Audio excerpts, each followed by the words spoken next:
हज सुता हो अंगनवा भौजी टंगरी पसार देखी के देवरवा चुआव होला।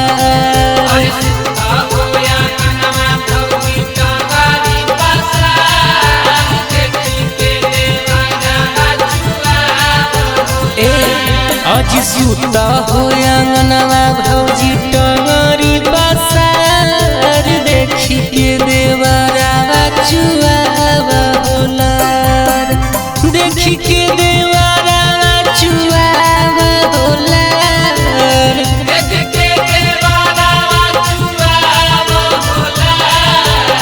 देखी के देवरवा चुआव होला। होलिया में रंगिल चाहो जुगाड़ देखी के देवरवा चुआव होला।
अरे ससुर भसुरवा से करहो शरम जी।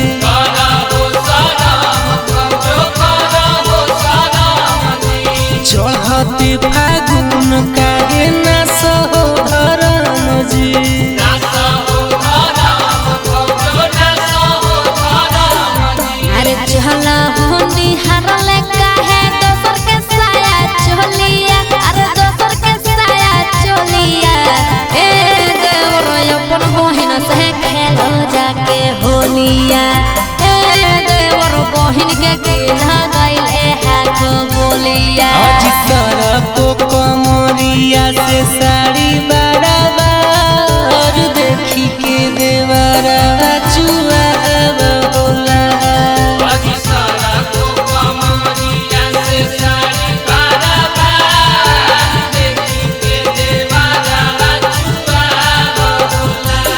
हज सरको कमरिया से साड़ी बराबर देखी के देवरवा चुआव होला। देखी के देवरवा चुआव होला।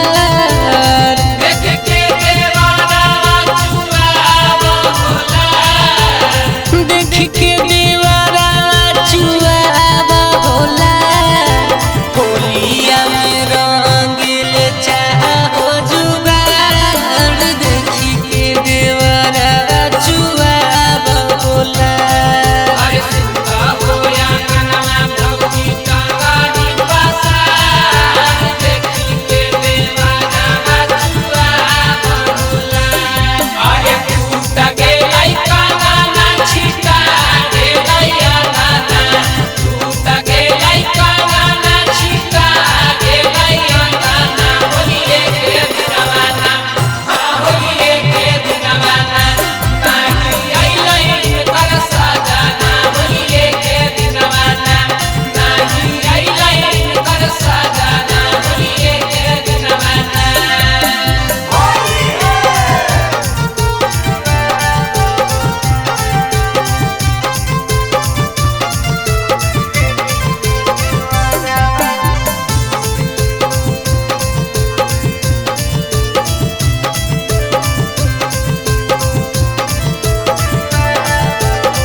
आज बुझल करो होलिया में देवरन के हाल जी।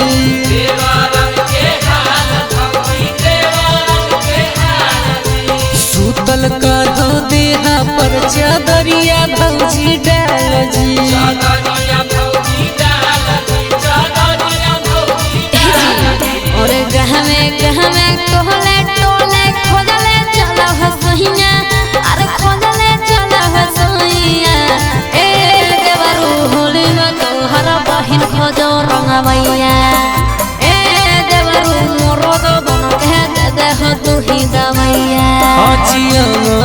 रितेशवा पर करहो विचार देखी के देवरा चुआव होला।